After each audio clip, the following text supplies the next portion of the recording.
What's up guys? Welcome back to my channel, Dong Azel TV. Ako nga po pala isang OFW at isang caregiver dito sa bansang Israel.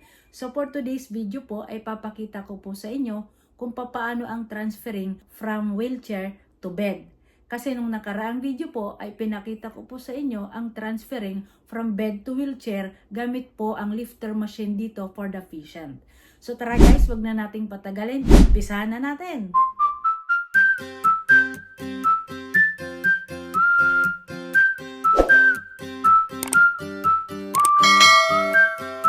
Watch out guys! So for today's video, ayan ay transferring naman tayo ng wheelchair to bed. At ang una kong gagawin ay prepare ko muna ang bed ng ating pasyente. So sa mga kapwa ko caregiver dyan na wala pang idea o experience sa paggamit ng lifter machine o manoff kung tawagin dito sa Israel, ay panoorin nyo po ang video ito, baka sakaling makatulong po sa inyo. Kung makikita nyo po yung red na yan, ayan po yung draw sheet. At yung nilalagay ko namang puti ay yung underpads. Siyempre para po pag nagwiwi ang ating pasyente ay hindi po maglilik at hindi ka po palit ng bedsheet. Para tipid sa labahan at least sa trabaho. Alam nyo naman ang caregiver dito sa Israel ay all around. So yun nga mga guys, no, kukunin ko na ang lifter sling at ikakabit ko na yan o i-insert ko na yan dun sa likod ng ating pasyente. So ayan, i-insert lang natin sa likod at dapat nakagitna po yan sa kanyang likod para pag inangat po siya ay pantay. So makikita nyo guys, ganyan po ang tamang paglalagay niya. Makikita nyo may guhit po na yellow dyan sa taas at baba.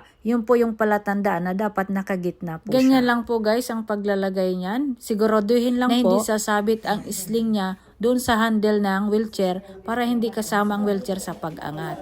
So ayan, dahil mabigat si Lola, ayan po ang aking kapartner, si Ate Heidi. Isa rin pong dahilan kung bakit dalawa kaming caregiver, ayun nga pong sobrang bigat ni Lola at hindi na po talaga siya nakikipagtulungan sa amin. Ayan, ipasok na sa likod, na i-insert na natin ang sling, dyan naman sa magkabilang hita.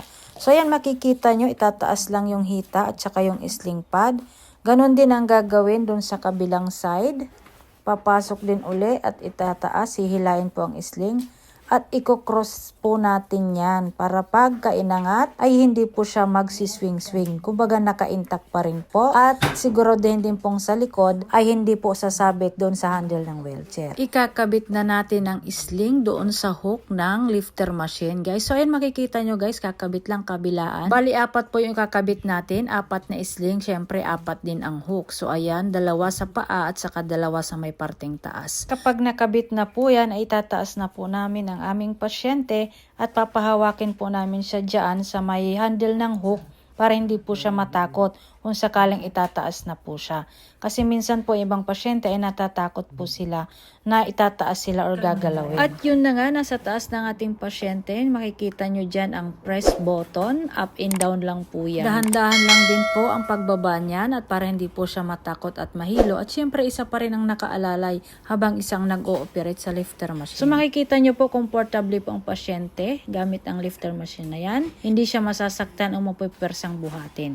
So yun po ang kagandahan ng paggamit ng lifter machine na yan. So ayan guys, so pag nakababa na po talaga to the lower position po ang lifter machine, ay tatanggalin naman po natin isa-isa ang mga sling. So ayan guys, makikita nyo, tinanggal na natin. So ayan, ops ya, at ililipat na po natin, pupwesto natin ang lifter machine para naman po mamaya sa pagbangon sa kanya.